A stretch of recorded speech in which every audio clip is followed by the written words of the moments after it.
Iran पर हमले में इजराइल अमेरिका का सबसे बड़ा सहयोगी रहा, लेकिन समझौता होने के बाद दोनों देशों की दूरियां बढ़ती जा रही हैं। नेतन्याहू किसी कीमत पर लेबनान मिशन रोकने को तैयार नहीं है।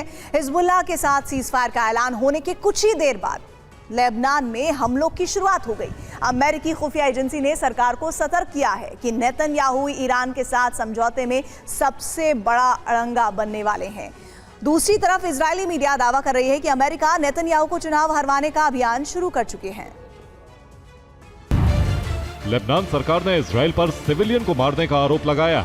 शुक्रवार को इजरायली हमलों में 47 नागरिकों की मौत का दावा किया जा रहा है। 100 से अधिक इमारतों को बमबारी से नुकसान हुआ कि नेतन्याहू ऐसे प्लान पर काम कर रहे हैं जिसके जरिए शांति समझौते को खत्म किया जा सके। इस बीच इजराइल ने लेबनान में नया ऑपरेशन शुरू कर दिया है। आईडीएफ का प्लान अली अल ताहिर की पहाड़ियों पर कब्जा करना है। लेबनान में इजराइल ने अली अल ताहिर पहाड़ियों पर कब्जे का मिशन शुरू किया है। इजरायली सेना की कोशिश है कि पहाड़ी पर सेना का पूरी तरह से कब्जा हो सके।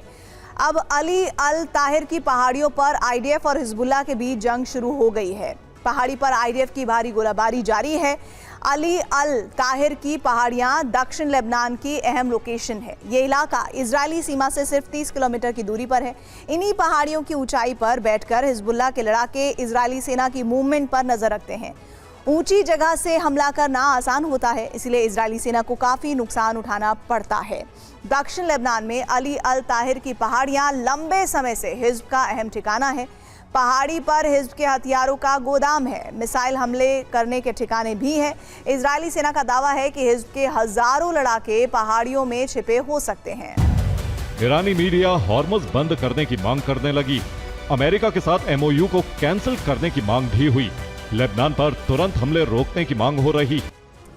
लेबनान में युद्ध विराम के बावजूद हमले हो रहे हैं। लेबनान में युद्ध विराम के ऐलान के चंद घंटे बाद ही बमबारी शुरू हो गई थी। हमले के लिए 13 बार इजरायली विमान लेबनान में शामिल हुए। लेबनान में लगातार बम धमाके हो रहे हैं। इजरायली सीमा से भी गोलाबारी की जा रही है। इजरायली सेना लेबनान के गांवों पर निशाना साधकर हमले कर रही है। इजरायली सेना कई इमारतों को नष्ट कर चुकी है। इजरायल ने साबित कर दिया है कि युद्ध विराम का पालन नहीं होगा और लगातार हमले होते रहेंगे। ईरान से समझौते की कोशिश को कमजोर कर सकते हैं। इजरायली पीएम लेबनान में युद्ध जारी रखने के लिए मजबूर हो चुके हैं। इजरायली प्रधानमंत्री पर लेबनान में युद्ध जारी रखने का भारी राजनीतिक दबाव। इजरायली मीडिया ने दावा किया है कि ट्रंप के इशारे पर इजरायल में विपक्षी नेताओं से संपर्क किया जा रहा है।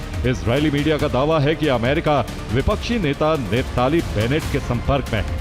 अमेरिकी एजेंसियां एक पूर्व सेना प्रमुख से भी बातचीत कर रही हैं।